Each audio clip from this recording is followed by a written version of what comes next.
Do you remember that dull clank of metal hitting concrete when the key landed on the workbench? The slow, dragging creak of the old garage door closing behind you. Then, the sharp hiss of WD-40, as if the air itself held its breath, and the hesitant groan of a mechanism coming back to life with dignity.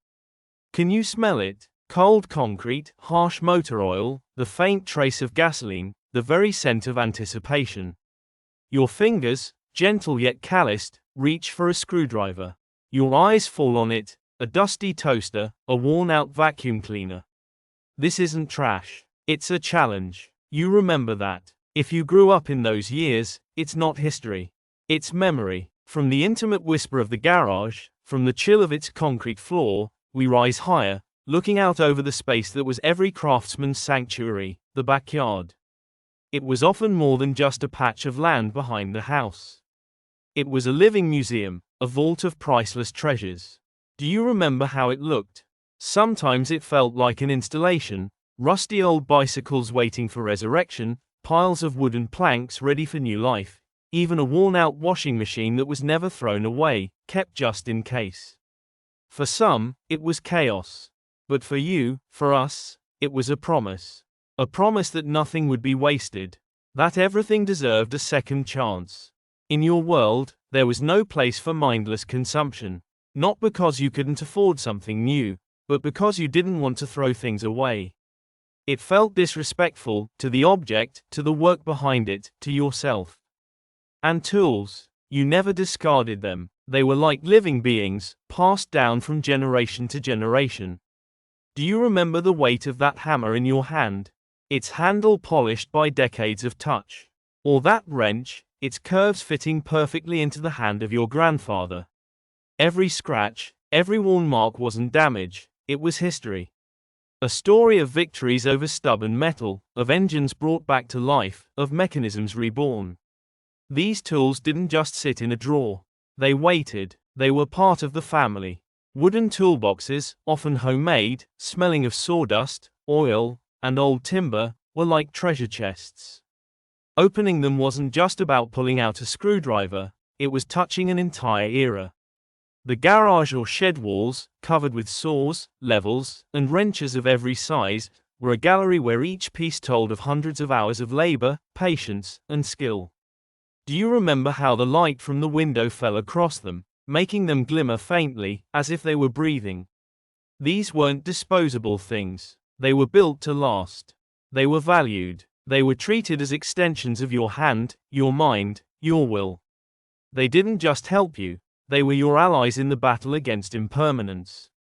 Sometimes, in the silence, you could almost hear those tools whispering their stories.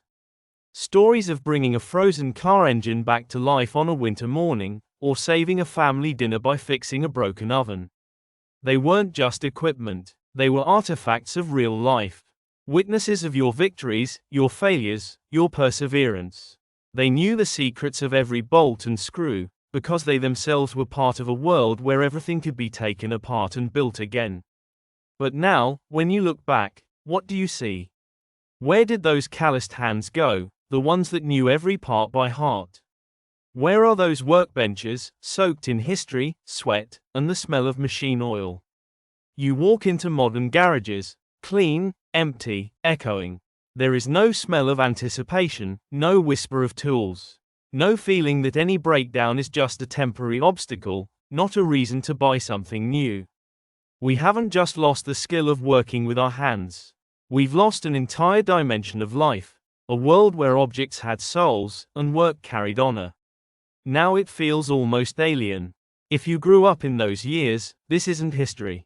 It's memory. And that memory, you know, often feels like a quiet but deep loss. The loss of creation, of repair, of proud independence from a world that only wants you to throw away and replace. We traded labor and skill for convenience.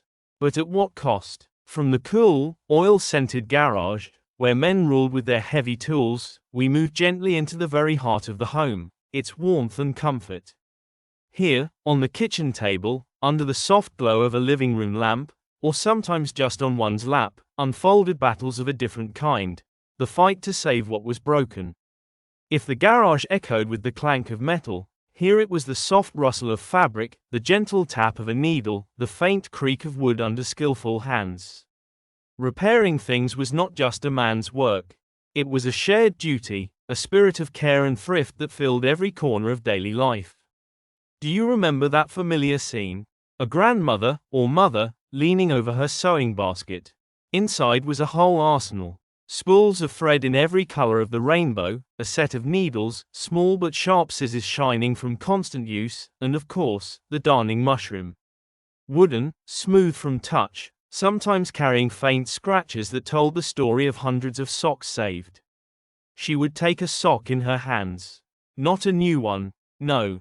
The favorite one, worn through at the heel, or marked by a small ladder in the fabric. And then the magic began.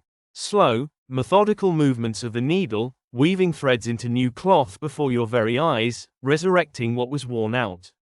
You could almost feel it, the slight pull of the thread, the tiny sting of a finger prick, the steady rhythm of breath. This wasn't just mending, it was an act of love, of care, of endless patience. It was the everyday poetry of thrift. And what about clothes? Jeans with torn knees? No problem. A patch would appear, sometimes bright and bold, sometimes invisible, carefully chosen to match. It wasn't hidden, it became part of the character of the garment. A dress that had gone out of fashion, or become too small. It wasn't thrown away, it was remade, given new life, sleeves shortened, hems adjusted, buttons or lace added.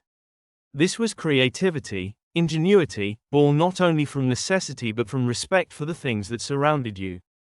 Your mother, your grandmother, they were true artists, masters of transformation, capable of breathing life into objects others would abandon. Do you remember the smell of freshly ironed clothes, once repaired, now somehow even more beloved? Sometimes, even appliances found their way to the kitchen table, a vacuum that no longer had suction, a mixer with a stuck motor, or an old radio that offered only static. Women's hands, just as skilled and confident as men's, would open him up, clean him, find the fault. Maybe a father or uncle gave advice, but often these home engineers handled it themselves, trusting instinct and knowledge built up over years. They knew how to take things apart, clean them, put them back together. The whole process, start to finish, was part of everyday life. It wasn't the exception, it was the norm. A broken thing wasn't a reason for panic, it was simply a task to be solved. Today, we just throw things away. Thousands upon thousands of socks, jeans, dresses, and small appliances are tossed out the moment they show the slightest flaw. We've forgotten how to see in a breakage not a problem, but an opportunity. An opportunity to be patient, to use our hands, to breathe new life into what was fading. We've forgotten to value not only the object, but the very process of restoring it. The gentle rustle of thread, the hum of the sewing machine, the focused look of concentration, all this now feels like something from a long-lost, almost mythical time. We traded connection for disposability. If you grew up in those years, this isn't history. It's memory, and that memory whispers of a world where things were given a second, third, even fourth chance, and people had the patience and pride to save every stitch, every moment of life brought back again. From the warmth of the home, where quiet work filled the evenings, we step outside. In your time, Britain was not just a collection of houses, but a living, breathing community, where the skill of repair was part of the social fabric, an unwritten law of mutual help. Do you remember how it was? A breakdown didn't mean isolation, or searching online for a service center. The internet didn't even exist. It meant an excuse for conversation, an invitation to share, to exchange, to take part. You stepped outside, and your neighbors often knew of your trouble before you even said a word. Maybe you heard the cough of an old engine behind the fence, followed by a familiar voice. "Hey, Bob, is your Ford acting up again?" And there he was, old Bob from across the street, already walking over with a toolbox in his hand and an oil stain on his work jacket, as if it were his uniform. Or maybe it was your uncle, known in the neighborhood as a jack of all trades, always ready to help. His words, "Let me take a look," didn't sound like a favor. They were as natural as a morning greeting. It was a time when people exchanged not money for services, but help and knowledge. You fix my roof, I'll fix your son's bicycle. It wasn't just saving money. It was true neighborliness, with its unspoken rules and deep, lasting bonds. Every street, every neighborhood had its own set of specialists, whose shops and signs were as familiar as the butcher's or the bakery. There was the cobbler, whose small workshop carried that stubborn, comforting smell of leather, glue, and tobacco. Do you remember that sound? The rhythmic tapping of his hammer on a heel, the hiss of steam as he smoothed the leather. He could mend any sole, any broken stitch, give old shoes new life. And you left with a pair that felt almost new, but infinitely more valuable. Or the television repairman, usually a bit stooped, with thick glasses and fingers made for delicate electronic work. His little shop was filled with the smell of heated tubes, dust, and something faintly electric. Shelves lined with dismantled radios and TVs, waiting their turn. These men weren't just businessmen, they were part of the landscape, part of your world. They knew you by name, asked about your family, your grandfather's health. Their work wasn't just a service, it was a contribution to the community's well-being. They were guardians of knowledge that now seems to have vanished. They didn't care about expiration dates set by manufacturers. They cared about making something work again, giving it one more chance. Every repaired shoe, every television brought back to life was a small victory, one they shared with you like old friends. You didn't throw things away, because you knew there was someone who could fix them. You trusted these people, you believed in their hands, their experience, their quiet wisdom.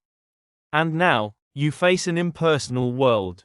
Something breaks, you call a hotline, click a few buttons, and the next day a brand new item appears at your door. No personal contact, no workshop smells, no friendly advice, no stories. The little repair shops are gone, replaced by big retail chains urging you to buy new instead of fixing the old. We've lost more than skills. We've lost connections. That invisible thread that tied us to our neighbors, to our community, to our local craftsmen, it's gone. We traded the warmth of human contact for cold efficiency, true craftsmanship for disposable consumption. If you grew up in those years, this isn't history. It's memory, and it reminds you of a time when a broken thing was a reason to come together, not to drift apart. From the noise of the streets and the friendly hum of workshops, we return to the essence of things, to their form, to their inner value, which in your world was understood so differently. In Britain of those years, in your childhood or youth, there was a special kind of aesthetic, the aesthetic of imperfection. Something repaired, something visibly mended, carried a certain pride, a dignity of its own. It wasn't something to be hidden. Quite the opposite. Do you remember how it looked? Patches on the knees of jeans weren't a sign of poverty, not at all. They were a story of adventures, of play, of work. They were proof that those jeans were loved, worn, and worth keeping. Every patch, whether carefully matched to the fabric or boldly contrasting, was a kind of medal, a badge of honor for those trousers. You can almost feel it, the rougher texture of the new fabric under your fingers, the slight thickness added by the stitching. It made the jeans unique. It made them yours. Or old glasses, their frame carefully soldered back together, maybe not perfectly, but that imperfection made them yours. They had survived a fall, a careless press, a moment of bad luck. They had witnessed your books, your films, your conversations. Or a porcelain figurine, glued after a fall, carrying faint cracks that made it dearer to the heart than if it had remained untouched. Those tiny lines whispered stories of clumsy movements, of childhood curiosity, of caring hands that restored it. These things weren't perfect, but they were authentic. They held memory within them. Today, we strive for the flawless, the shiny, the brand new, straight from the conveyor belt. Any scratch, any flaw is a reason for dissatisfaction, a reason to replace. Something repaired is seen as second-rate, something to be discarded as soon as possible. We've forgotten how to see beauty in imperfection. We've forgotten that true value doesn't always lie in polished newness, but in experience lived and life continued. Every scuff, every careful repair was a chapter in the life of an object, and in your life. Proof that you cherished what you had, that you weren't ready to let it go so easily. You didn't throw away, you preserved. This wasn't an ode to poverty. It was an ode to substance asterisk, not just form. An ode to the idea that things had their own fate, their own biography, their own scars, which only made them more interesting. Your father could take as much pride in his old, many times repaired radio as the neighbor with a brand new stereo system. Maybe more, because that radio wasn't just electronics. It carried memories, the warmth of hands that had fixed it, the sound of hundreds of broadcasts it had lived through. It was part of the family, not just an object. You didn't strive to make everything look as if it had just come from the store. You valued uniqueness, individuality, the marks of time and hands that repaired. You understood that every patch, every soldered seam wasn't just a fix. It was a story of how you, or someone you loved, gave a part of themselves to save that object, giving it another chance, another breath of life. We traded story for novelty, authenticity for perfection.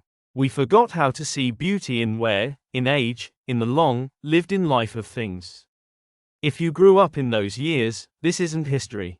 It's memory. And like an old but beloved object, that memory reminds you of the dignity in everything that carries a story, even if it isn't perfect. And so, we come to the end of this journey. From the clank of keys in a cold garage, through the gentle whisper of threads in a warm home, past the hum of friendly workshops on the street, and into the quiet pride of every repaired object. All these chapters, all these feelings, all these memories converge into one powerful, piercing idea. We didn't just stop repairing things. We lost something far greater.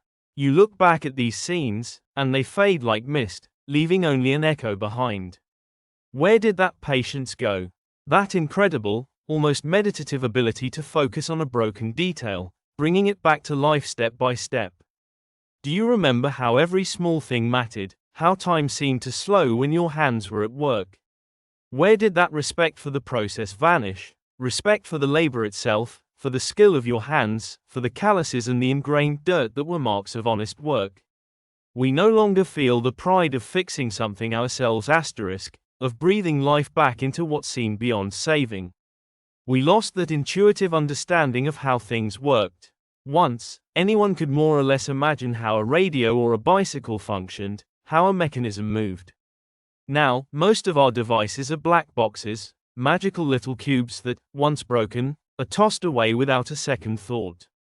We traded knowledge for ignorance, independence for dependence. We chose quick satisfaction and disposable consumption, forgetting what it felt like to breathe life back into the broken. Forgetting that true value isn't in buying new, but in preserving the old, reviving it, letting it continue its story.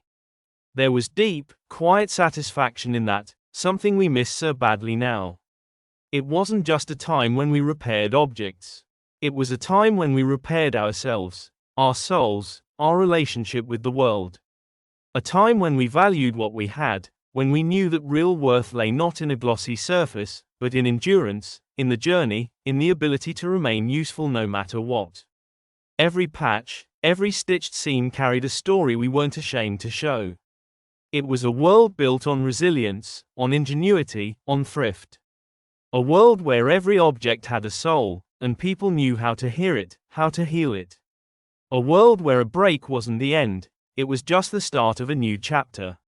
A world we traded for something easier, faster, but endlessly emptier. That world didn't vanish overnight. It faded slowly, like an old photograph left in the sun, losing its colors, its details, its scent. And now, when you look around, it's almost gone. If you grew up in those years, this isn't history. It's memory, a memory of the world we lost. And to keep those memories alive, to keep sharing them, to keep the thread unbroken, stay with us. Because everyone who remembers helps preserve that world. And together, we can hold on to its warmth, its scents, its sounds, its dignity, for ourselves, and for those who will come after us.